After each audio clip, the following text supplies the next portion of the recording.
everybody, it's Thursday, February 13th, 2025. Welcome to the NFL Fantasy Football Podcast. We come up with some of these things on the fly. It's me, your man, MG Marcus Grant, joined by Michael F. Florio and Laquan Jones. All right, I don't really know where to start this show. Laquan, you just came back from New Orleans. I hear tell you are turning right back around and heading back down to the Big Easy, you know? Yeah, I'll be heading back to New Orleans next week. I leave Tuesday for the HBCU Legacy Bowl, which is going to be fun. Get to hang with Bucky Brooks, Charles Davis, Michael Yam, and of course, my guy, Steve Weish. Yeah, I hear... Look, if there's a guy that you want to hang out in New Orleans with, it is Steve Weish. I hear he knows all the spots. Yeah. He's kind of the mayor. He knows those spots, especially to go eat, which is saying a lot because there's a lot of great restaurants there. So to like know especially the spots to go eat is like a superpower. Oh, superpower for real. You eat good the entire time with Steve. Like he knows all the breakfast spots, lunch spots, nightcap. It's great. Nice. I got to hit Steve up. I'm throwing a bachelor party for my friend in New Orleans this summer. I've never been. So yo.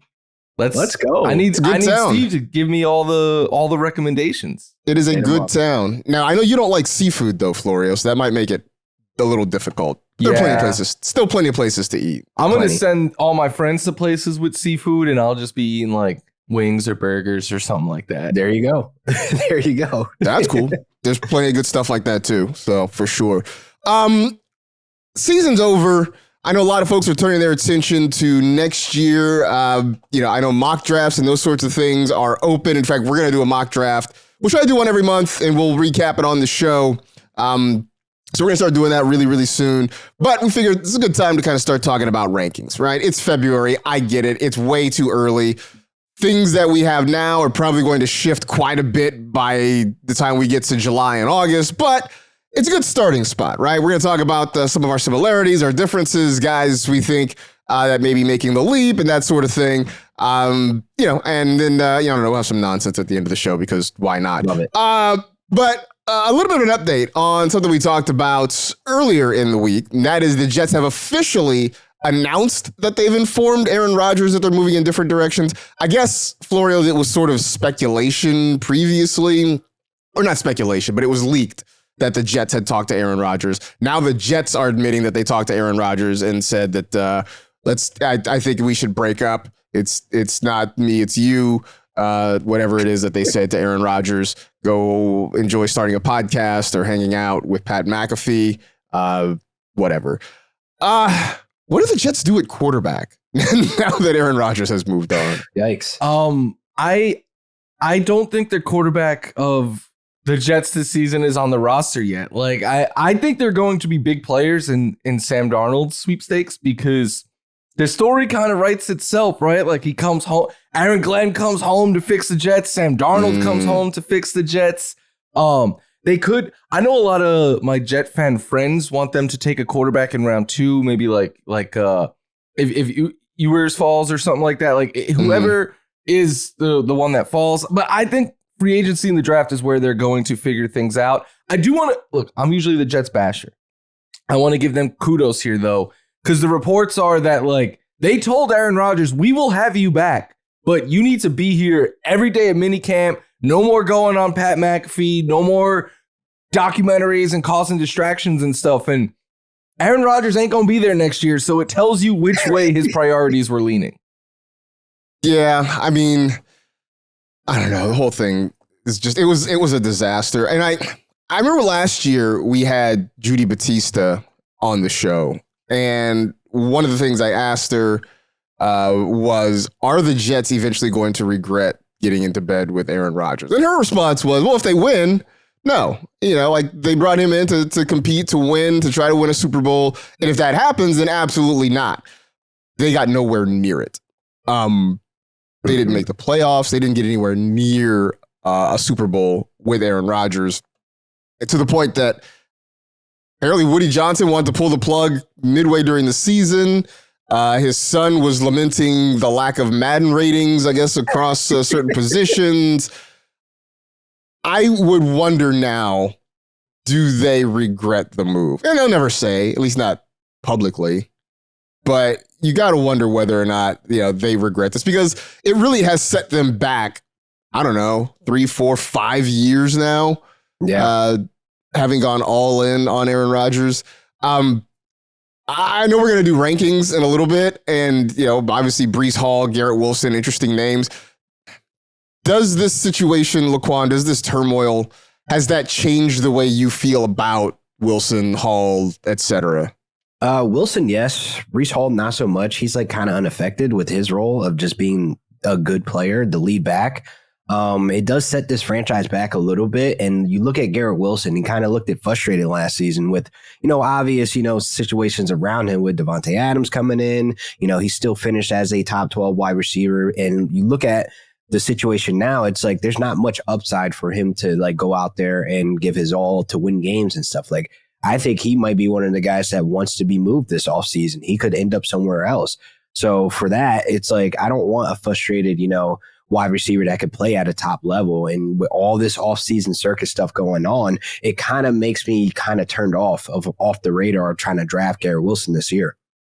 Yeah, I mean, I kind of struggled with him. And like I said, we'll get to the wide receiver rankings a little bit later on in the show. He was a guy that I kind of struggled with, and I moved him around a lot in my rankings. I can kind of let you know where he is a little bit later. But yeah, I don't know. Jets are the Jets.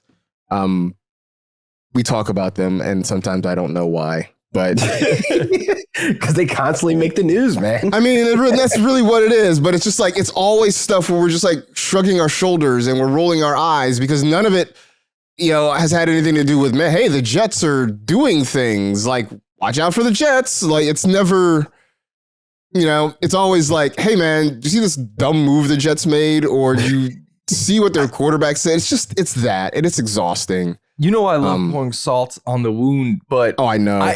I actually want to give the Jets a little bit of a pass here because I don't think at the time anyone thought it was like a dumb move to bring in Aaron Rodgers. We were like, look at what this defense did. Look at what Breece Hall and Garrett Wilson are. Like, they're a quarterback away from being a Super Bowl team. And then it went as poorly as it could have. But I put a lot more of the blame on Aaron Rodgers here than on the Jets because it felt like every chance Aaron Rodgers had to be a distraction, he took. So they kind of struck when the iron was hot and it went as poorly as it could, but I don't really fault them for that. I know when he came, right, when he first arrived in New York, our conversation was generally, hey man, as long as he can be better than Zach Wilson. Right? Like that was the baseline. Yeah, just be better than Zach Wilson. And it's debatable, right? It's debatable. I mean, I look, statistically, he was probably better than anything they got out of Zach Wilson. But in terms of like his actual impact on the club, he played his best football after they were eliminated from the playoffs. Yes. Right? Which is so toxic of him to go out there and do. When it no longer mattered, when it was not important to the Jets' fortunes, then Aaron Rodgers showed up and started playing his best football. We can debate all day long whether or not he was actually better than Zach Wilson. They won fewer games. They were 7-10 in 2023. They were 5-12 last season. So same outcome. Jets lose. So we'll see if somebody takes a chance on him. I'm sure someone out there, some team will kick the tires. Whether or not it's going to be a situation that he wants remains to be seen. I mean, why would he? They take a shot at him. Why would he want to go to the Titans? I mean, that's just fading into Bolivian. If that's what that I don't is. know. He just wants to work. I get it. He just wants to work. He don't want to stay home. There's always podcasting. There's always that's public his future, service, right? Like, yeah. Well, who's listening? I'm not listening. I'm sorry. Somebody will. Somebody absolutely will. So there it is. All right. Let's enough of that. Let's get into some of these rankings here. We'll do quarterbacks, running backs here in this segment. We will do wide receivers, tight ends in the next segment. So let's start with the quarterbacks. I figure we just go through our list of the top 10. We'll sort of figure out, where the similarities are, where the differences are, and then we can kind of start the conversation from there. So, Laquan, if you would like to hit us with your top 10, sir, I am all ears. Ooh, quarterbacks we were starting with, right? Yes. All right. So the top two we can interchange, and it's obviously going to be Lamar or Josh Allen. So there, I really don't care about the debate there. It could be one or two. Okay. But Jaden Daniels at 3, Joe Burrow, Jalen Hurts, Justin Herbert, Dak Prescott, Patrick Mahomes, Jared Goff, and Bo Nix. That's my top 10 right there. All right. So that's your top 10. Florio, hit me with your top 10 and we can kind of go through these. Yeah, we disagree a decent amount. I agree with you, the top 2, and I have it Allen, Lamar, but it could go any way. I think Jaden is the clear-cut 3. I have Hurts at 4, Joe Burrow at 5, Patrick Mahomes at 6. Then I went Baker Mayfield 7, Kyler Murray 8, Jared Goff 9, and like you had Bo Nix at 10, I put Drake May at 10. But the names that you're missing, I put like a just missed, and it's like Nix, Caleb, Purdy, Dak, Herbert. Those were the other names I was considering in these top 10. All right. Okay. So again, the top 2 are the same. I've got Lamar 1, Josh Allen 2. Not going to argue one way or another at this point. I've got Jalen Hurts at 3, Joe Burrow at 4. I put Jaden Daniels at 5. I'm a little bit. I just want to see how defenses adjust to him is sort of my thing. But he's still in my top 5. Baker at 6, Dak at 7, Bo Nix at 8, Kyler at 9, Jared Goff at 10. So our top 2 are pretty much the same. I don't think there's a whole lot of conversation there. You guys have Jaden at 3. I've got him at 5. So we're all still really high on him. Hurts is still in our top 5. So our top 5s are all the same, even if the names are a little bit shuffled, right? It's Lamar, Josh, Jalen, Burrow, Jaden Daniels. A lot of J's. Marcus, Jackson, Josh, Jalen, Joe, Jaden. You don't have Mahomes in your top 10? I do not. I do not have Mahomes in my top 10. What about Patrick? It's not even hate. Tell me what about Patrick Mahomes makes him a top 10 fantasy quarterback aside from the name on the back of his jersey, right? Well, even this year, I believe he finished 10th overall, or he was close. I think he was close. I mean, my question is through week 18, he was 12. Okay. To me, because I've spent a lot of time thinking about this. One, I think Mahomes' receiving core is going to be better next year, but outside of like this past year, Joe Burrow being way better, I was like, what is the difference between Joe Burrow and Patrick Mahomes? Like, they don't run a ton, either one of them. They're all, it's pocket passing.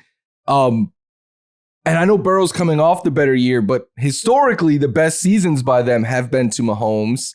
He's going to lose T. Higgins. Like I was like, yeah, I can't really justify putting Mahomes too much lower, but I love to, like, this is spicy to me. And I know I'm the odd man out here because you had him at 8, Laquan. I got him at 8, and I do believe that the receiver core gets better. You get Rashid Rice back, hopefully we get Hollywood back, and you've seen what Xavier Worthy has done on that back end of the season, including the Super Bowl. So I think more so he's still in that conversation of top 10 because he still has that upside as a guy that's going to create those scoring opportunities. And it's like, yeah, he's not like a mobile quarterback like Jaden Daniels or Lamar Jackson, but he still has some twitch and wiggle to him where there might be some games he gets you a couple yards on the ground because I think he's going to be scrambling a lot more next season without Travis Kelce being there. So I feel like more so that O-line still possibly a question mark because it was god-awful this year. So I think we might see a more like Patrick Mahomes that he has to take over the game himself because we saw in the Super Bowl. Like, I don't know if you guys saw that clip where Travis Kelce just standing there like, I'm wide open. What are you doing? And Patrick's just zipping around the pocket trying to make magic and get the first down. And when you remove Travis Kelce next season, I think that's why he's in that top 10 conversation because the rushing upside might be there. Plus, better pass catchers. You hope that they don't get scraps again. I think you guys are really overrating Marquise Brown. I think everybody, I don't know. I think we still have stars in our eyes about the speed, about what could be. He's a decoy at the end of the day. He has 1,000-yard season, and it was just barely over 1,000 yards. He's never been after like the first couple years of his career, has never been a huge touchdown guy. I think we like the idea of Hollywood Brown more than the actual reality of Hollywood Brown. Some could say. I think there's untapped potential here because when he was playing with the Ravens, it wasn't like he played with 2024 Lamar. He was playing with early career Lamar, where he's still more of a run-first quarterback, stuff like that. But it's not even just him. To me, it's the assembly of parts. Like, you have him, you have Xavier Worthy, who should be much better than he was this year. And you have Rashee Rice, who was looking like a breakout star in the making before he was taken away from us. So if and then Pacheco in the backfield, like if all of these pieces stay healthy, to me, I feel like we're going to look back at this past season, and I could easily be wrong because I said this last year at this time as well, but I feel like we're going to look back and be like, yeah, that was the worst year statistically of Mahomes' career. Yeah. Maybe. I mean, I just look at it, it's been a couple years now. And I know, look, I get it. Like this past year, you mentioned all the injuries. The year before that, they were sort of breaking in some new pieces. I don't know. I feel like there's so much unknown with this team. Not just that, but the offensive line too is an issue that we talked about earlier in the week that they're going to have to kind of solve a little bit. So I remain skeptical. I've got, for the record, I put Mahomes at 13. Not terrible. No. I mean, I see the arguments. Like the guys that you named, I think do have higher floors. But after the top 5, I'm like, there's not a higher ceiling left, in my opinion, than Mahomes. Well, that's the other part of it is that after I got through my top 5, I'm like, there's a lot of ways I could go. Yes. Definitely so many ways I could go. I'm just looking at our lists all side by side. The big difference is I don't have Mahomes. I'm the one person without Mahomes in the top 10. I don't have Baker. Yeah, Laquan, you don't have Baker, but you also are the only one with Herbert in your top 10. And no Kyler, right? No Kyler either in your top 10. No. Very proud of you for having Jared Goff in there. I'm proud of you. Oh, God. I had to push him down, but he's still going to be, a top 10 quarterback, unfortunately.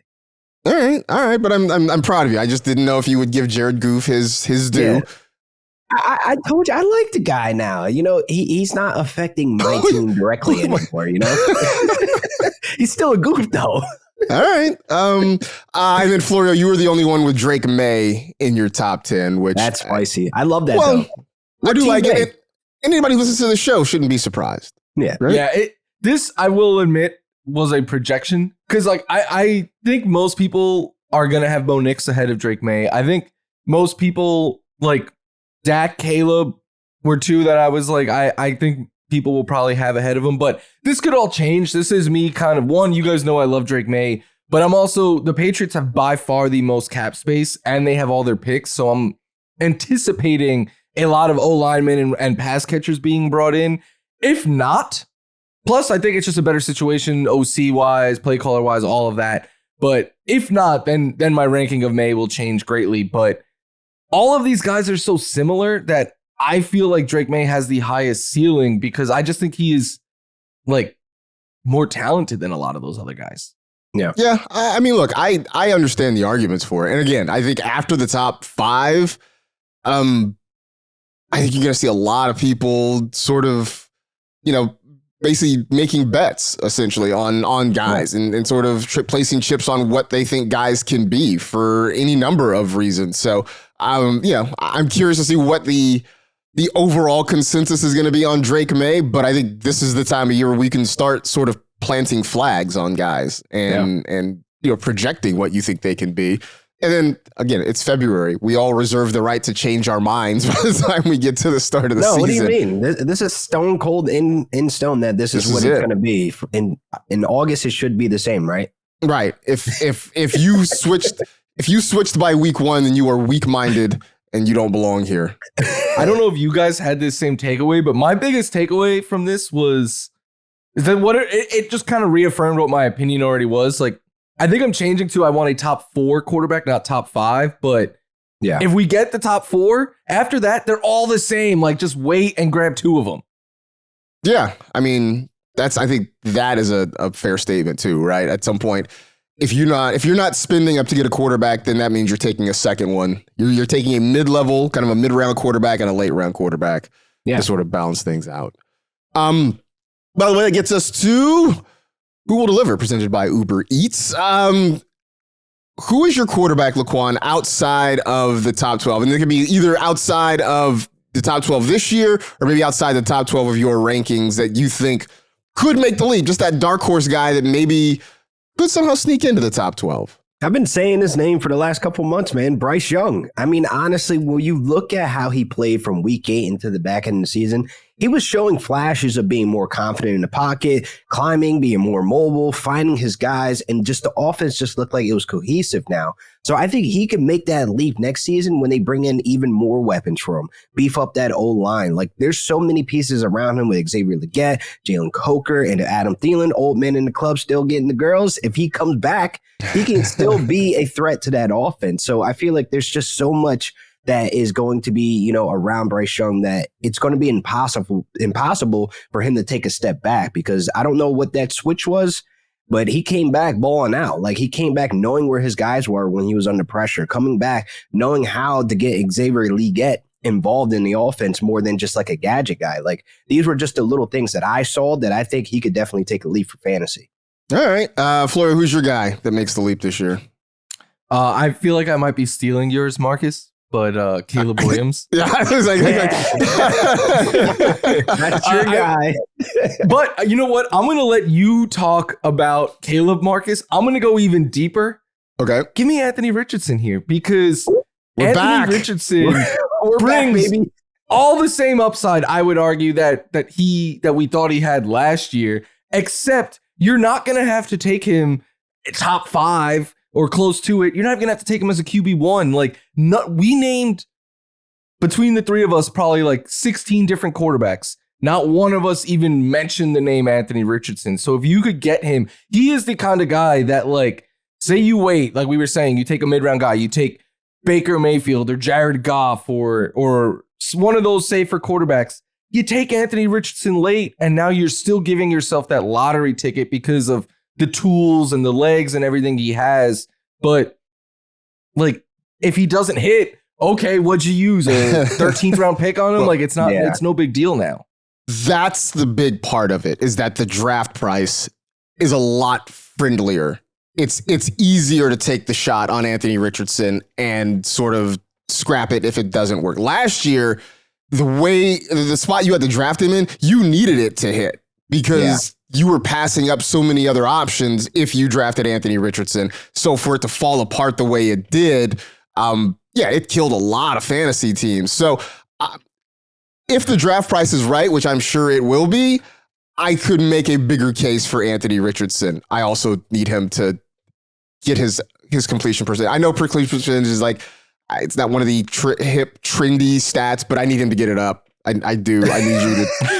I need you to hit more than 50% of your passes consistently. I just do.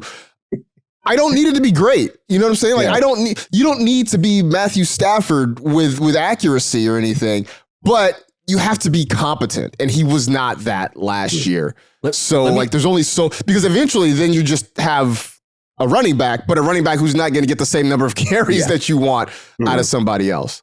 Would you take the shot on Richardson or CJ Stroud? Two quarterbacks that are going to be tied together for a while. Probably Richardson, just because the rushing upside is there. Like, that's just never going to be a thing CJ Stroud does. I think it's Anthony Richardson hands down, unfortunately. Yeah. I'm just saying, you kind of want Stroud to be that guy, but then last year he'd take a step back, and it's like, oof, that was bad. Yeah, AFC South, very disappointing quarterback wise. I'm just realizing. For sure. Also, I think the thing with CJ Stroud is that defense is so good. Part of what helped that first year is that they were playing from behind on occasion, and he was being forced to throw the ball a ton. That defense is really good. So it might not be a situation where CJ Stroud's going to be throwing the ball 35, 40 times a game consistently. He had a strong run game, too, with Joe Mixon as well. So that part, too. So, yeah, I think it's Richardson. I don't love it, but I think it's Richardson for me. All right, there you go. That was Who Will Deliver, presented by Uber Eats, where you can get the best deals on game day food all season long. The official on-demand delivery partner of the NFL. Order now. All right, let's get over to the running backs here. Flory, I'll let you start this off. Who are your top 10 running backs? I have a feeling there's going to be some major differences in these lists here. Running back was a weird one for me. I think the top 5 is pretty, for me at least, feels pretty set, and you could put these in whatever order you want, but I have them Bijan 1, Jahmyr Gibbs 2, Saquon Barkley 3, Devon Achane 4, Derrick Henry 5. Then it gets a little weird. Like, I have Kyron Williams 6. I'm not sure. Wow. Even Laquan might not even agree with that. Wow.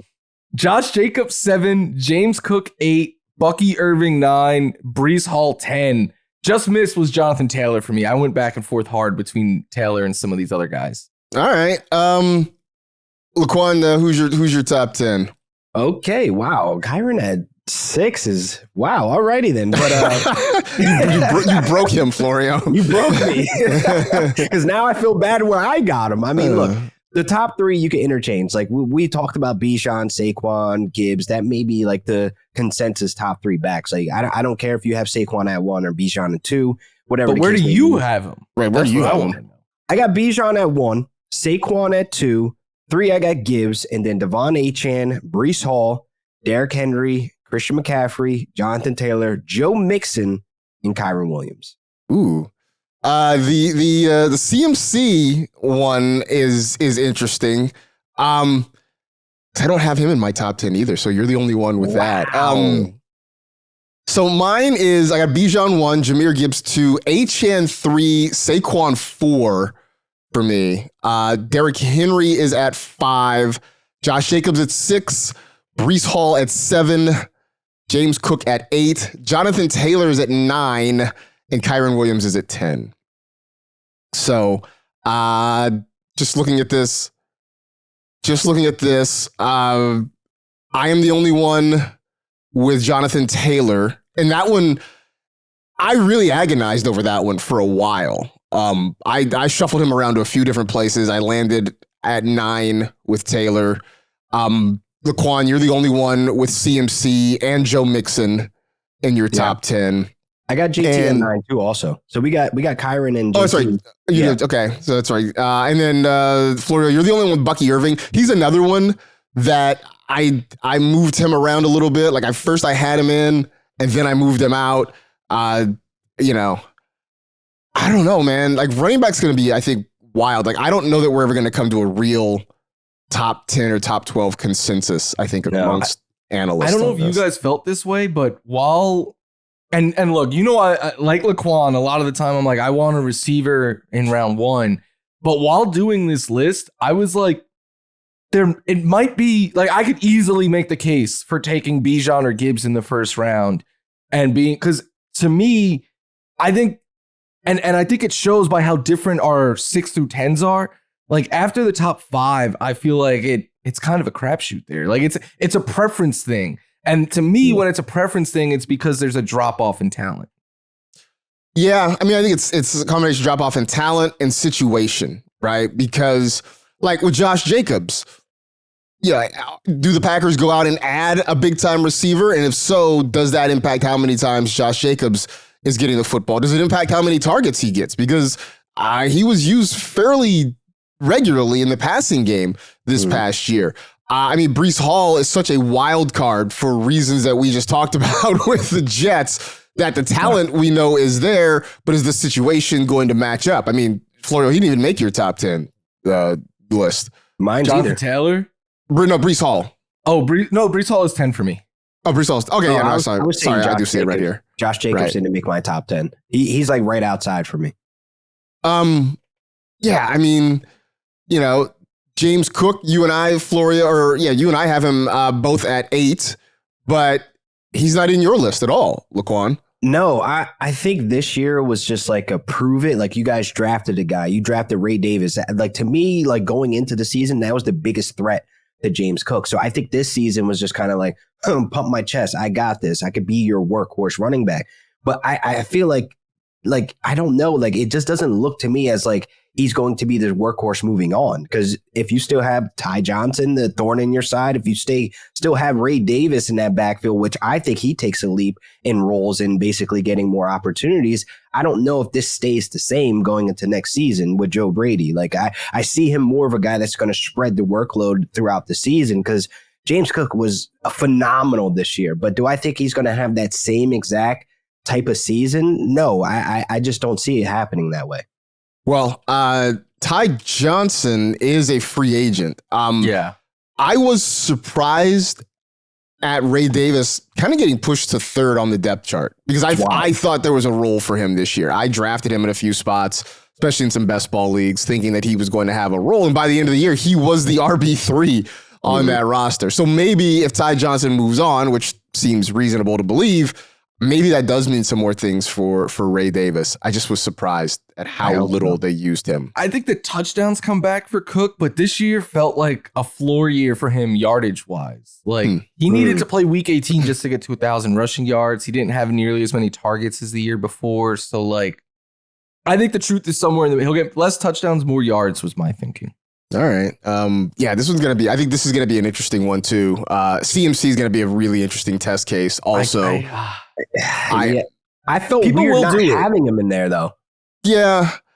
I mean, I can make the case for both, for having him in there and not having him in there. Yeah. You know, I got him at 11 right now. But it could go either way. It really could. Yeah. And you guys know I love Jonathan Taylor, but the lack of targets is what scared. Push Bucky Irving ahead of him for me. Like he'll be in my top 12, Taylor, but his last 3 games, he ran for 520 yards and 6 touchdowns. Like prior to that 3-game stretch, it was kind of a disappointing year for Jonathan Taylor. Yeah. Yeah. Well, that's also, I think, the Anthony Richardson factor too. I was about to say, this is just that factor of him out, and then you don't really have a consistent offense that you can. He's not dumping that ball off, though. I'll tell you that. Yeah. Well, so also, you know, is he going to take goal line carries away? Right. I mean, does he end up eating into the upside for which I think is ridiculous. Like when you have a back like Jonathan Taylor, you don't like. I understand the Anthony Richardson, he can get the ball in on the goal line as well, but you have a running back like Jonathan Taylor just to be there. I just don't get why. Saquon Barkley.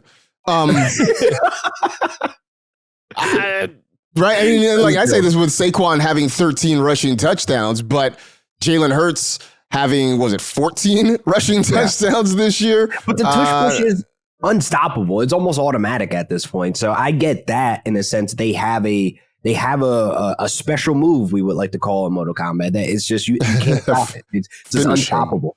Right. Yeah, I don't know. I think running back, I think there's going to be a really shifting position, you know, and we'll do these several times throughout the offseason. My takeaway is I'm the Kyron guy. You are the Kyron guy. You are the Kyron guy. Please explain that one, man. That's 6. Crazy to me. He was the RB7 this year, despite missing a game. He was the RB2 in points per game last season.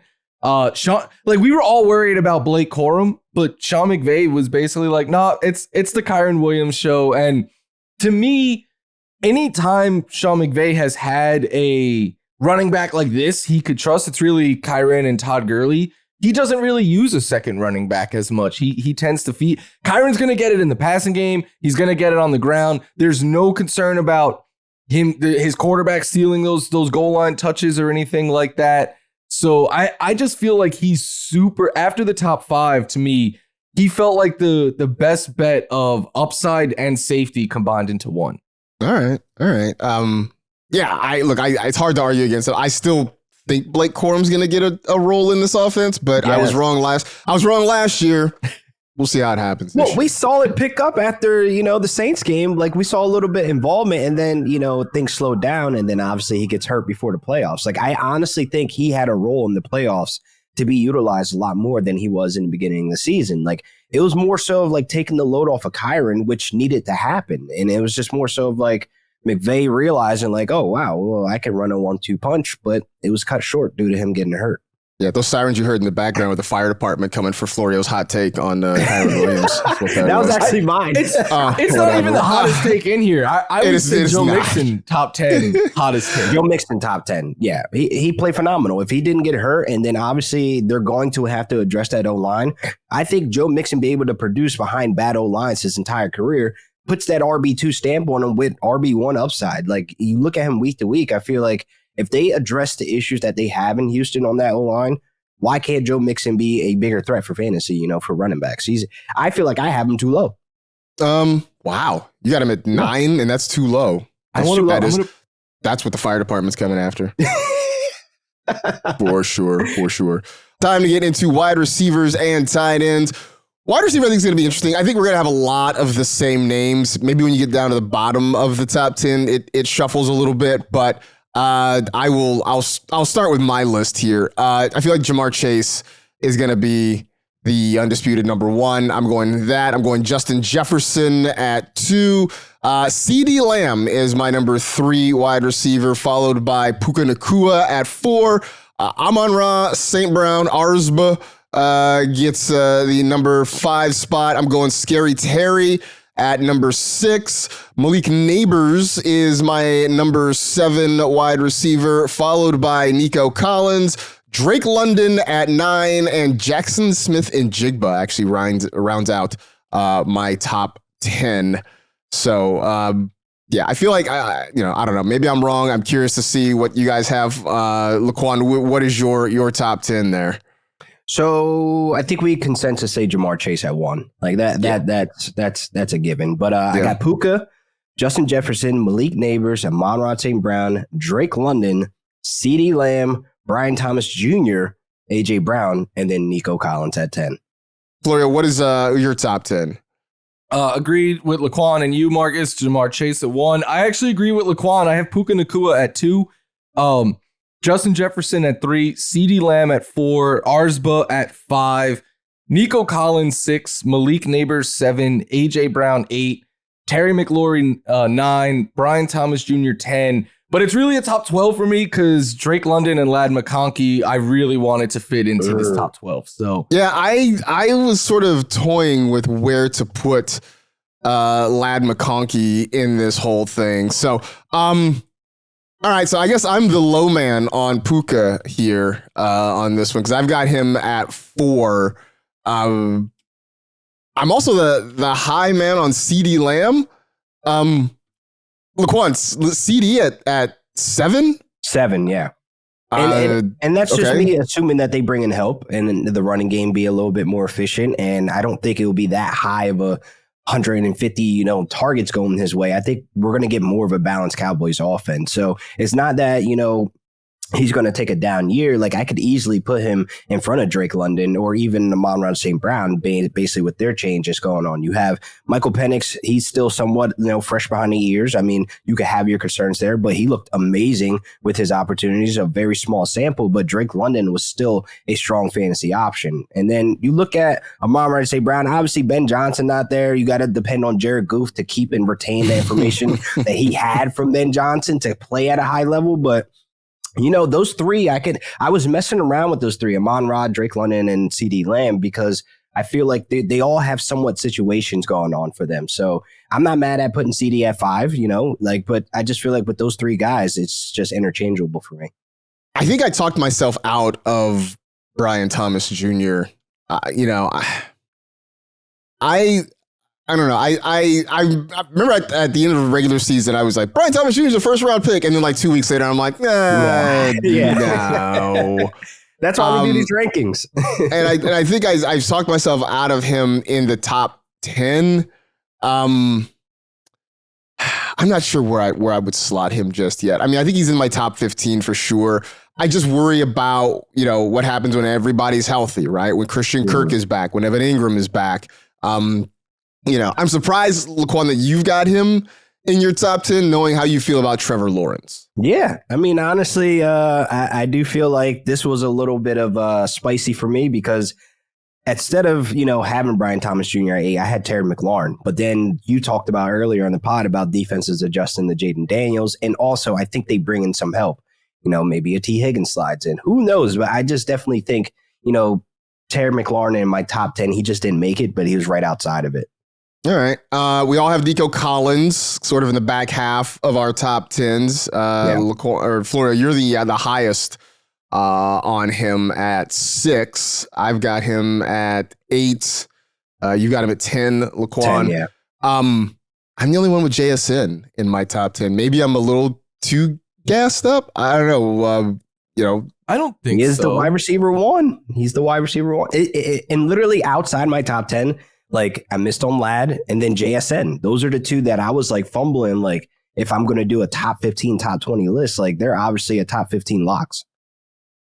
Yeah. So it sounds like the back half of the top 10 is going to be a little bit scattered.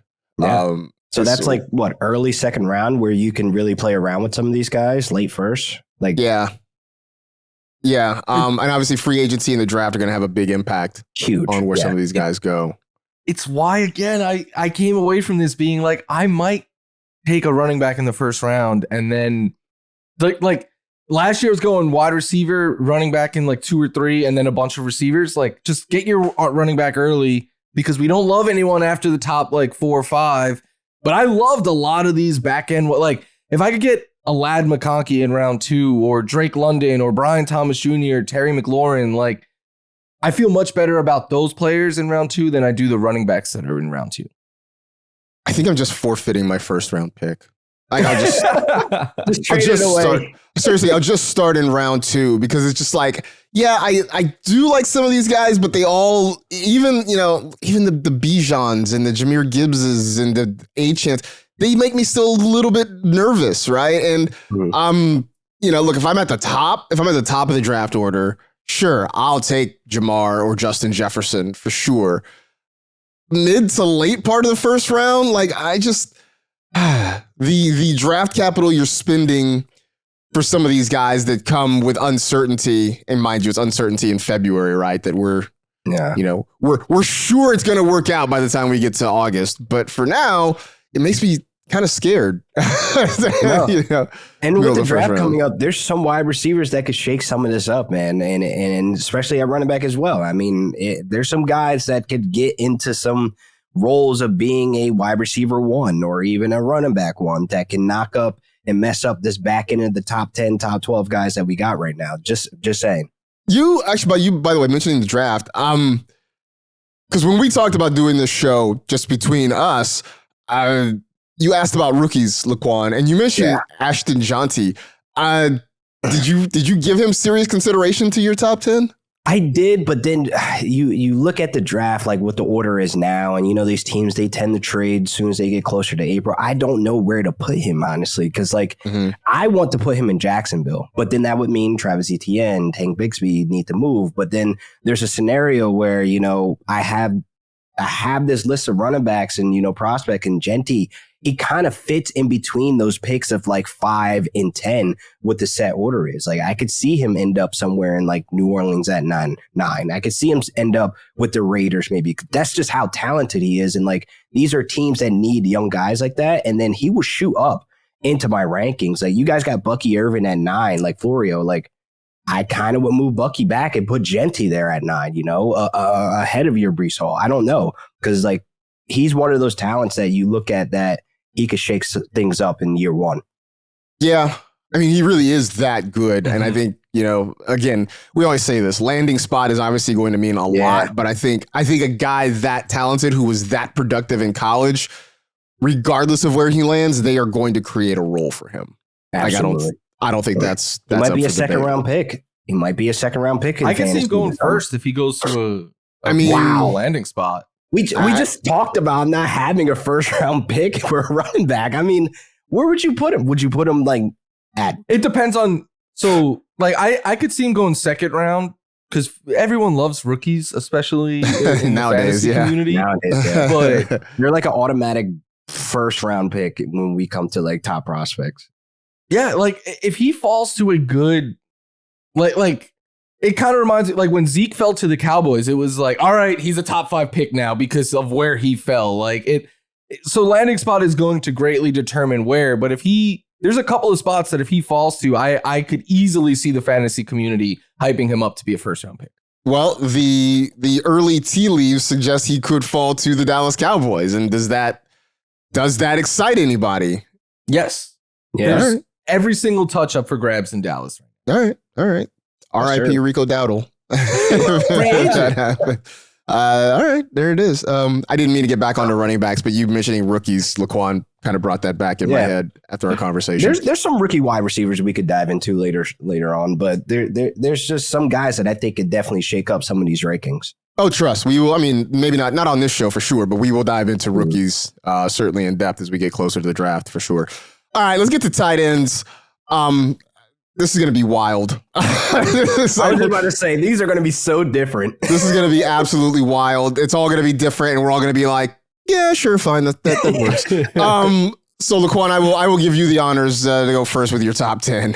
All right, there's only two guys. Brock Bowers at 1.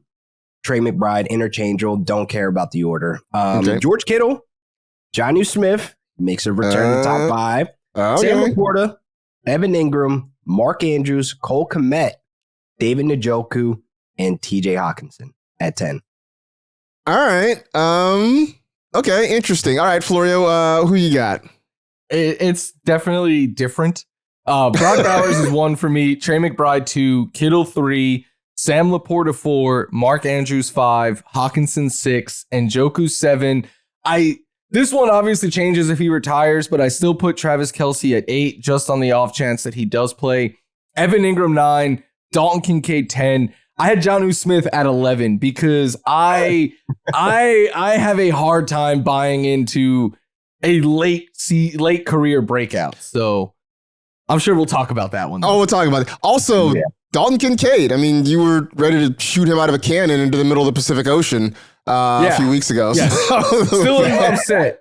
But he's still tied to a great quarterback, a good offense, and one that, as of now, does not have any ball-dominant receivers. So he's going to be, even when he returned after injury last year, it was him and Shakir were the top 2 targets. So I'm willing to, at a cheaper than ever cost, I'm willing to roll the dice again. All right. I mean, because you're going to put him on a sinking ship in the middle of Lake Erie after the playoffs. So, things have improved, I guess, a little bit.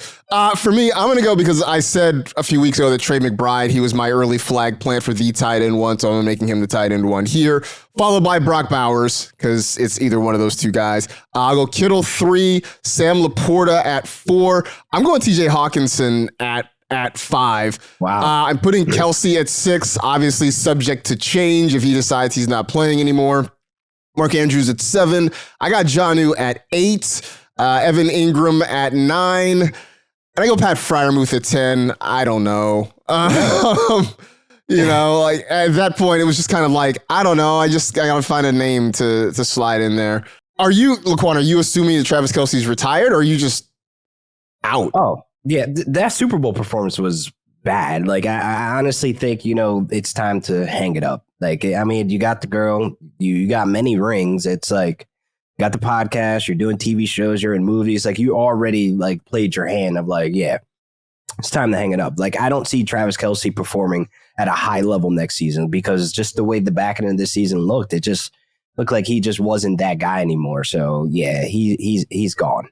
All right. Trying to see any other differences. I mean, our top 3s are all the same, even if the names are maybe a little bit flip-flopped. Yeah. We got Laporta. We all have Laporta in the top 5, so I think we're all sort of confident in some sort of rebound for Laporta.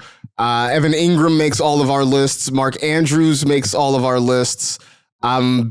It's late, though, right? It's, for you, Laquan, it's Kmet and Njoku. I mean, I know how you feel about TJ Hawkinson, so I'm actually glad he made your top 10. Barely. It was going to be him or Dalton Kincaid. I'll flag plan on TJ Hawkinson. I think I'm going to have a lot of him this year. He just wasn't making a huge impact for me to be like, I have to start him this week. He just came back for like major exactly knee injury. That. Year 2 from a torn ACL is always the year you get back and then to yourself. The question mark at quarterback next season. We still don't know. It's February. It could change. I don't know. It's going to be JJ McCarthy. I will be floored. I will give you all of the change in my pocket right now if it's not JJ McCarthy. Seriously, I have no change in my pocket, so that's all you would get is lint. I would be absolutely stunned if it's not JJ McCarthy next year. Hawkinson 900 yards each of his 3 seasons prior to last year. Yeah, I still believe. Where he only played 10 games. Cole Kmet's an interesting one. I don't know. I still think there are too many mouths. Look, I mean, again, I feel like all these names you can make a case for or against. I just think there's still too many mouths to feed in Chicago. Yeah. I just don't think we've seen him utilized properly. Like, there's still unlocked potential there for him to be a fantasy asset. I just feel like he should be mentioned somewhat in that top 10. Yeah, I'm also still a little bit mad. And it's not Cole Kmet's fault, but I'm still upset from a couple seasons ago when, I kept touting him It's like all the metrics are great. He's running a ton of routes. He's getting targeted a certain amount. And like I would say all these things, and then Jimmy Graham would show up and catch a touchdown. And it just made it hard for me to keep making the case, Like, that's not on him. Like, I said, it's not his fault. He did everything that you would want from him. And then Jimmy Graham would show up and catch the touchdown. Like he could block, he could run routes, he could be a red zone threat. We've seen it all that he can do. It's just being deployed at the right times that they didn't really have, a structured staff that know how to just make him a focal point. But it is what it is. Yeah. Now we have Ben Johnson there, hopefully to save the day. So we'll sort of see how that goes. My one tight end request is get any quarterback besides Deshaun Watson throwing the ball to David Njoku, and he will be top 5. Yes. Like, he's amazing. I think he is one of the best tight ends in football. You just can't play with Deshaun Watson. Well, and I think your fears won't be so fearful this year because I don't expect to see Deshaun Watson quarterbacking the Cleveland Browns this year. Two Achilles tears, he's not. I do not expect to see that happen this year. Well done. Tight end's going to be interesting. I feel like for a lot of people, your top 4 or 5 are going to be kind of set after that. Just throw a whole bunch of names up in the air and see where they land. And also we'll see if number 87 in Kansas City decides to come back for at least one more, if he decides to hang him up and be a full-time podcaster / lover boy. So we'll see. All right. So just a little bit of, our cheat sheet type stuff here at the end of the show. I had some stuff thrown in there. The new Captain America movie comes out on Friday, which nothing says romance like Anthony Mackie beating up on a giant angry Harrison Ford. There's Harrison Valentine's. Ford's in everything. He is in everything, which is wild. The dude's like 80. I guess he's just trying to, just build Him that and nest Robert De egg. Niro are trying to see who can make more movies in their 80s. Like, I guess so. It's wild. Al Pacino's in that bag too. They have to have a text group where like they have an internal contest or something like that. Just I got as long 3 movies lined up. How about you? as long as Harrison Ford is not flying himself to whatever destination he's going to. That's all I'm going to say. But the thing that I really want to talk about, because it actually dropped just before we started recording this show, or at least I saw it just before we started recording this show. Shedeur Sanders has put out a music video. Why? He's got a rap video. It's a lot of, shots of him walking through crowds on football fields. The music, I will say, is cool. I'm kind of feeling it. Shedeur, do not quit your day job to become a rapper. Stay focused, man. Like, when has this worked for any football player dropping a music video during draft time, or even when you're an NFL player? It has never, ever worked out for them. I don't see the need to do this. I don't know. I mean, it sort of seems to fit with the trajectory. I mean, look. Obviously, Shedeur was very good at Jackson State. They all make the move to Colorado. Deion comes to Colorado. Shedeur, Travis Hunter come with him from Jackson State. And it really has been, on top of what he's done on the field, it has been very much about branding and marketing, right? From the Rolexes to the commercials. So dropping a music video just seems to fit. It kind of tracks. I guess. I never care when, like, to me, all of these players who make music and music videos and stuff, all it is to me is entertainment and stuff for us to talk about in the off season on the pod. Like, I don't ever actually care, and I personally do not care at all that he did this. But my one thinking, to Laquan's point, is kind of like, you're about to go through the most grueling interview process of your life. I just don't think you want to give fuel to these teams to question your dedication or why you're doing this or anything. Like, if he did this after he got drafted and it was like a celebration, I'd be like, cool. Like, this guy's going to be a face of a franchise. But right now, I just don't want to. This is something I don't want to hear about for 2 months leading into the draft, Exactly. It is definitely fuel for anonymous scout, right? Mm-hmm. Like, anonymous scout is going to have a field day with something like this. Because I'm sort of with you, Florio. Like, I'm of the opinion that, like, these guys don't spend all day, every day studying the playbook or working. Like, they just, you can't, right? It's just not, it's not healthy. It's not physically possible. So, like, whatever, you found some time and just watching this thing, it seems like there are clips that have been shot throughout the year, right? This doesn't seem like he just randomly took 2 weeks to do a music video. Like, this seems like stuff that he's probably been shooting this video for like 6 months. just sort of based it's just on sad. It's like, you've been doing this for the last couple months. Like, no, like, you're not Jello Ball. Like, I feel like Jello's wrong. That's a hit. Like, this Shedeur thing is not a hit. It's a waste of time. That was gonna be my next question is like, okay, who out there is actually like, if they stop playing ball, like, you like, I would buy this album or I would stream this album because nobody actually buys albums anymore, right? Like, nah, I'm a hard copy guy. Are you? Okay, good for you. No, I'm down with that. But I mean, like, so Jello Ball, right? Like, yeah. Because we were trying to figure out before the show, like, who are because athletes being rappers is not a new thing. Like, who's an athlete that's an actually legitimately good rapper? And like Dame Lillard was the first one that came to mind. Basketball players do it better. I'll always champion for Shumpert, my guy. I hemmed and hawed because I remember there was an album that came out. This is like back in the late 1900s when I was still a college student.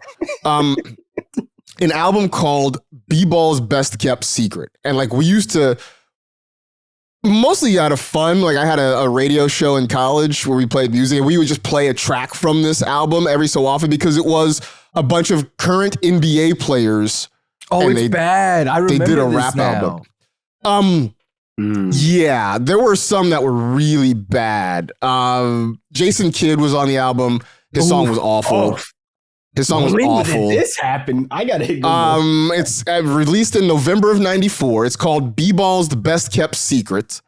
Cedric Ceballos, who I think was a Phoenix, he played for the Lakers. He might have been with the Phoenix Suns at the time.